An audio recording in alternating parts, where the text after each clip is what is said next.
And you learn best by pulling information in, not pushing it in. That's not how the brain works. It works through not consumption, it works based on creation. Getting involved, rolling up your sleeves. Because here's the other tweetable, is learning is not a spectator sport. Learning is not a spectator sport. It's just like working out.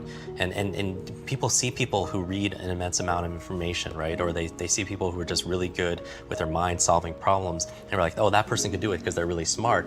That doesn't make any sense to me, because that'd be the equivalent of me looking at someone at the gym, someone's bench pressing all this weight. They're like, oh, that person could do it because they're really strong. It's like, no, they're really strong because that's what they're doing. Right? They're doing that on a regular basis. That's why they're showing those kind of results. Same thing with your brain. Your brain acts like a muscle. Obviously it's an organ, but it's like a muscle. It grows stronger with use, but it's use it or lose it. And so many of us are outsourcing our brains to our smart devices. So it's keeping your memory, keeping all this stuff. And so they call it digital dementia.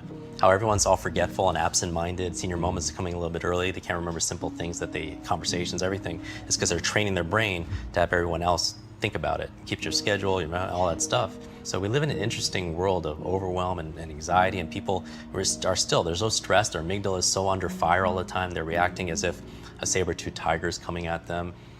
When you're taking time for like white space to be creative, to be able to go for a walk, that's where you're going to create a lot of the innovations. That white space is very important.